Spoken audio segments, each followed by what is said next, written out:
Assalamualaikum warahmatullahi wabarakatuh. Selamat datang di video pembelajaran kali ini tentang gerakan kerjasama dan instrumen internasional pencegahan korupsi dari mata kuliah pendidikan anti korupsi.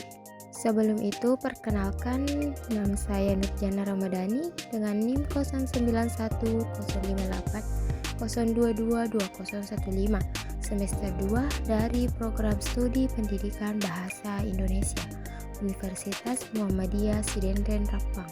Adapun yang ingin kita bahas nanti tentang gerakan kerjasama dan instrumen internasional pencegahan korupsi. Yang pertama, gerakan organisasi internasional. Yang kedua, gerakan lembaga swadaya internasional. Yang ketiga, instrumen internasional pencegahan korupsi. Dan yang keempat, pencegahan korupsi belajar dari negara lain.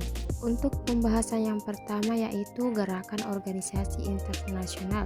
Yang pertama, Perserikatan Bangsa-Bangsa atau United Nations.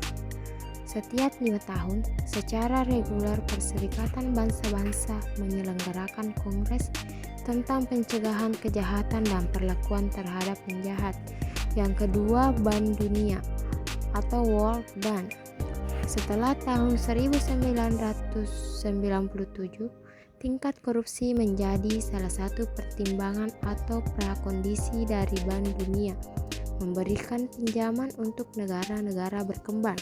Selanjutnya yang ketiga, Organization for Economic Cooperation and Development, sebuah badan pekerja atau working group on bribery in international business transaction, didirikan pada tahun 1989.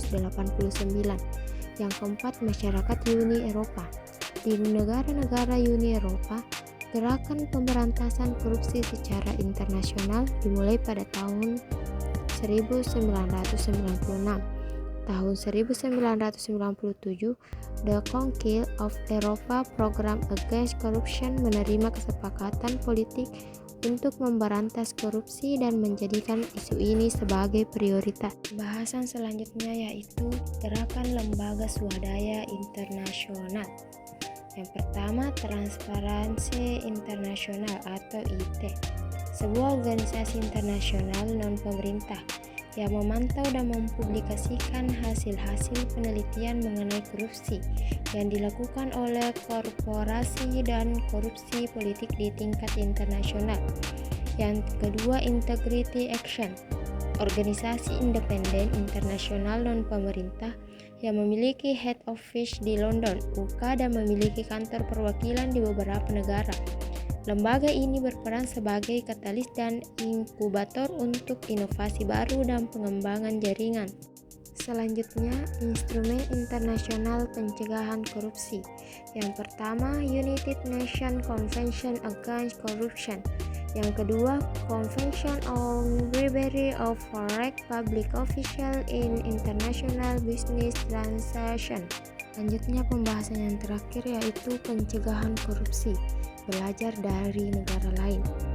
Tumala dalam konteks India memaparkan beberapa hal yang menurutnya penting untuk dianalisis yang menyebabkan korupsi sulit untuk diberantas, yaitu yang pertama, ada 2 alasan mengapa seseorang melakukan korupsi. Alasan tersebut adalah kebutuhan atau need dan keserakahan atau greed. Yang kedua, materi hukum, peraturan perundang-undangan, regulasi atau kebijakan negara cenderung berpotensi koruptif, sering tidak dijalankan atau dijalankan dengan tebang pilih, dan dalam beberapa kasus hanya digunakan untuk tujuan balas dendam. Yang ketiga, minimnya role models atau pimpinan yang dapat dijadikan panutan, dan kurangnya political will dari pemerintah untuk memerangi korupsi. Yang keempat, kurangnya langkah-langkah konkret pemberantasan korupsi. Yang kelima, lambatnya mekanisme investigasi dan pemeriksaan pengadilan, sehingga diperlukan lembaga netral yang independen untuk memberantas korupsi. Dan yang keenam, salah satu unsur yang krusial dalam pemberantasan korupsi adalah perilaku sosial yang toleran terhadap korupsi. Demikianlah video pembelajaran kali ini, semoga dapat bermanfaat bagi kita semua. Wassalamualaikum warahmatullahi wabarakatuh.